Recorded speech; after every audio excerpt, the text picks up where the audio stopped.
Hey everyone, my name is Brian Kim, and I work for Outdoor Emporium as their fishing lead.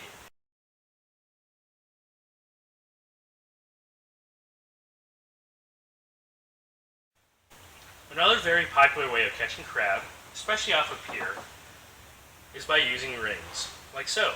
You basically attach your bait to the middle here with a harness on the outside ring, and when you pull up, the crab all get funneled to the bottom. This is a very fast way of catching crab, as there are no doors or anything to obstruct them from getting to your bait. However, because there are no doors, when all the bait runs out, they will all leave. So you do have to check these every 45 minutes to an hour. Most harnesses for crab rings will have a floating element to them, as you want the harness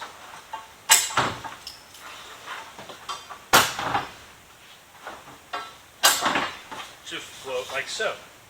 If the harness rope is on the bottom like this, when you lift up, a crab can get flung off out of your crab ring. So it is essential that you have your crab ring harness float. Some harnesses will be made out of floating poly, so that will also float, and most will have some sort of buoy. At the top of this harness, you can attach any rope that attaches to the pier, or if you do want to leave it unattended, you must have a red-white buoy with your name and address written on it. You can leave it is optional to put your phone number on, and it is a good idea just in case someone needs to get a hold of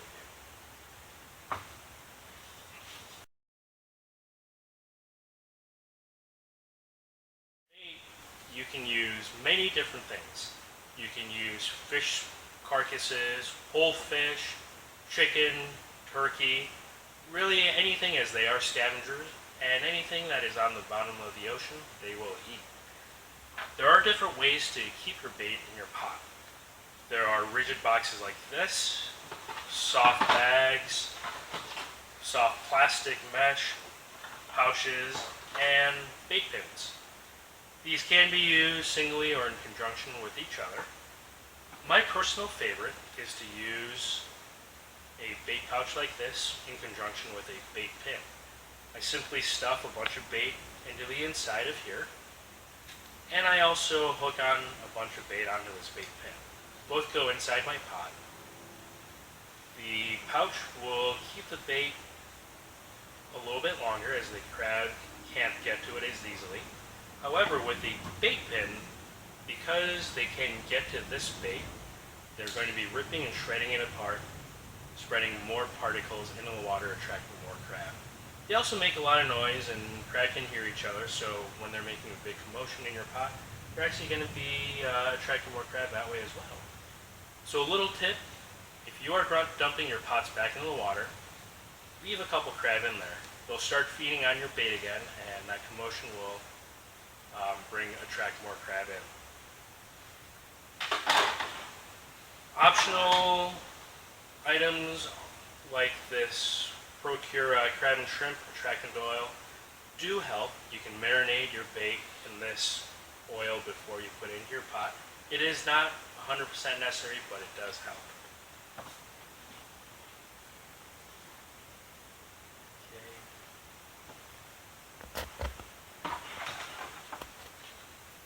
When it comes time to pull your pots, you can pull them hand over the side of your boat. You can use a pulley system like this, which does make it easier. This one happens to be made by Scotty. There's a long arm with a little pulley wheel on top, and this just mounts to the side of your boat. Your rope runs through, and you just simply pull. There are also motorized options like the Ace Line hauler or the Scotty pot puller, and there are also gas-powered options as well. Those are more powerful and may be helpful if trying to pick up a heavy commercial pot similar to this one. Once you get your crab pot up and you've got a mess load of crab, there are a few things you need to do before you dump them into your bucket. First, you got to make sure that they are all the Dungeness crab are male. You can do so by flipping them over and at its abdomen.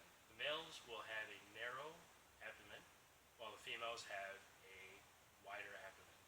All the female Dungeness crab must be released back into the water. Next, we need to check for hardness of shell.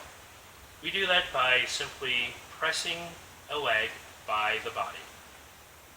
If it gives way to light pressure, it is a soft shell crab and is filled with water and is not legal to retain. Those must also go back into the water. If it is hard shell and male, you need to measure your crab. In Puget Sound, the minimum crab size is 6¼ inches. A handy gauge like this is very useful.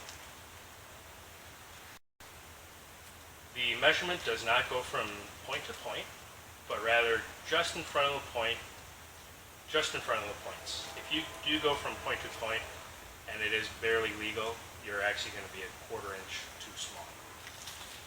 In the Pacific Ocean, it is 6 inches, and there is a smaller size regulation for red rock crab.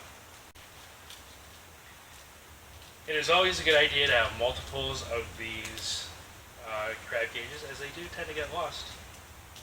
Some are more expensive than others, but the least expensive one is about $2. All this and more can be found at Outdoor Emporium. We are located at 1701 4th Avenue South in Seattle. Come on in for expert advice from our friendly and knowledgeable staff. See you out on the water.